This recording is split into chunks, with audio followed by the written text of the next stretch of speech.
Waalaikumsalam warahmatullahi wabarakatuh. My name's Khadija, and I'll be telling you about the traps of Shaitan. Okay, so I think we all know the story of Shaitan and like him not bowing down to Adam. Okay, so Shaitan, before he was a bad guy, he lived in Jannah with all the angels and all the wonderful creatures that Allah made. And so Allah made Shaitan out of fireless smoke, and Allah made Adam out of clay. When Allah made Adam, He told all the creatures and living things in Jannah to bow down to Him. But Shaitan was like, I'm better than him. I'm made out of fire, and he's made out of clay. I am better than him, Adam. You created me from fire and created him from clay. Quran chapter 7, verse 12.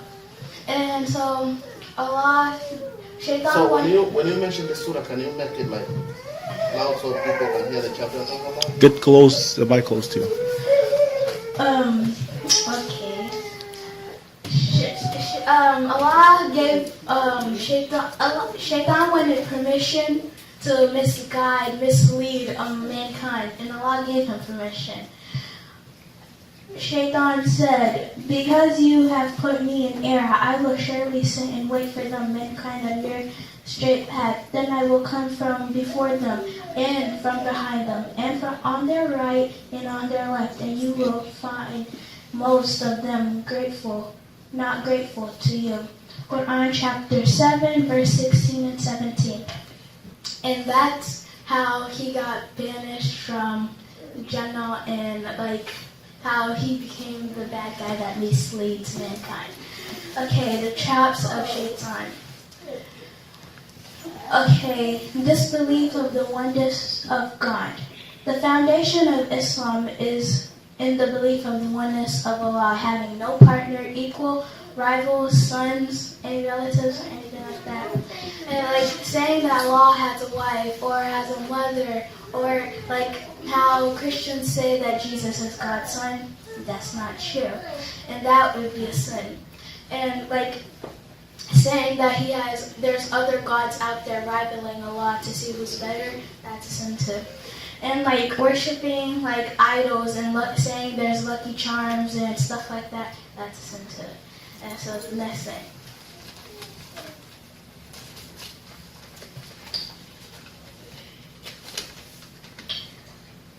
And like some people they put new holidays and put new stuff in the religion of Islam. Like, so that's mostly saying that the religion of Islam is incomplete or imperfect. Saying that something Allah made or created is incomplete or imperfect is a sin too. And like it says in the Quran chapter 5, verse 3, I have perfected for you your religion. And as we all know, Shaitan wants to misguide and mislead us. So he wants to, like, when you don't pray and stuff like that, he's misguiding you. And when Allah gives you something, you should remember and be grateful to Him. So, but when you don't pray to Him and say thank you for all your stuff, like Shaitan's like trying to get you away from Allah, and it says in Quran chapter 5, verse 91, Shaitan wanted to avert you from your remembrance of Allah and from prayer. Like say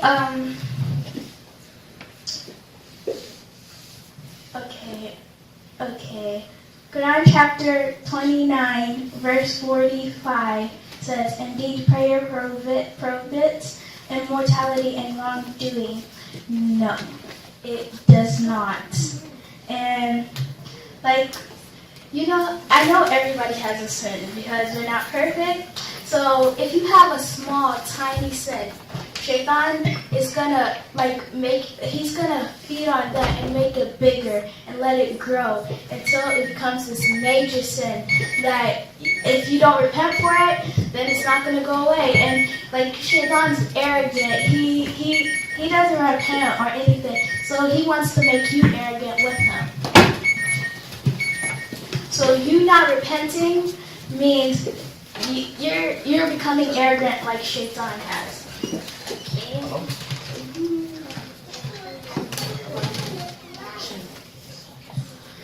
Shaitan's power or ability is to deceive you, okay? He wants to deceive you into doing the wrong stuff. So, and like Shaitan deceived Adam and Eve when they were in Jannah when Allah told them not to touch the tree. He made them eat from it. And so it says, "O Adam, shall I lead you to the tree of eternity and to a kingdom that will never waste away?" Quran chapter 20, verse 120.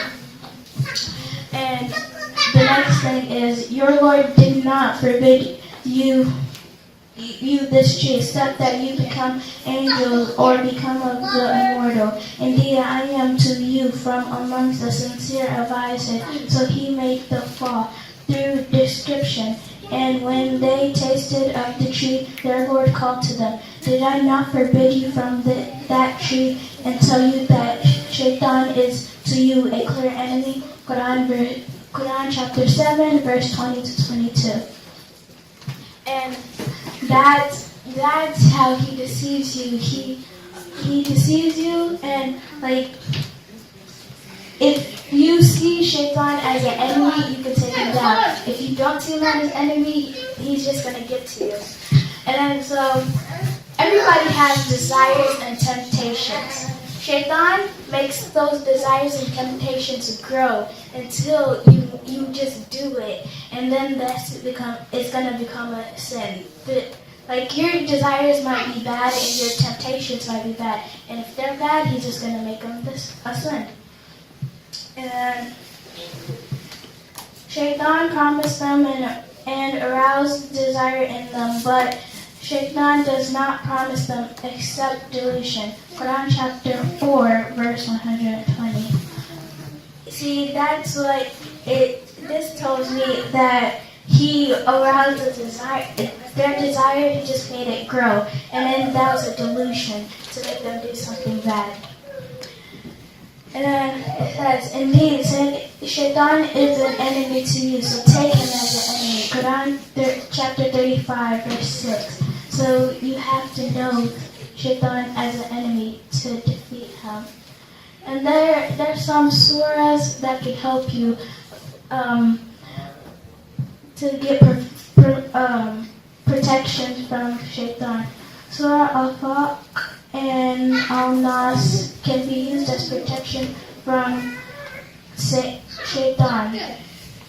The Prophet, peace be upon him, said, "Shaitan said to the Lord of glory, 'By your glory, O Lord, I will keep trying to misguide your slaves so long as their souls are in their body.' The Lord said, 'By my glory and majesty, I will continue to forgive them as long as they ask for my forgiveness.'"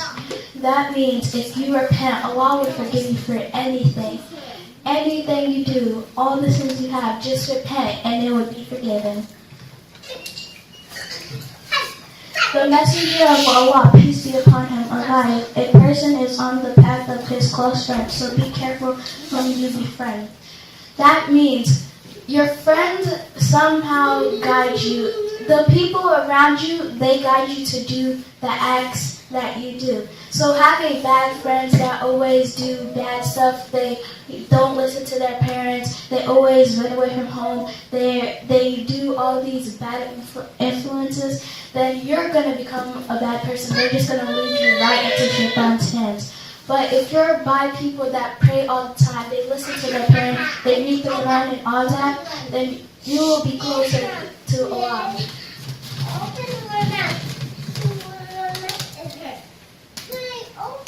And if an evil suggestion comes to you from Shaitan, then seek refuge in Allah. Indeed, He is hearing and knowing. Quran chapter 7, verse 200.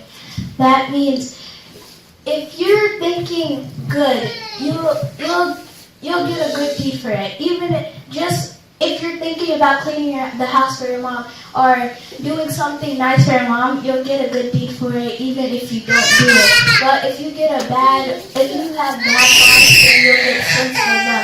But just go to Allah and ask forgiveness. Okay? You done? All right, takbir, everybody. Takbir. Ali.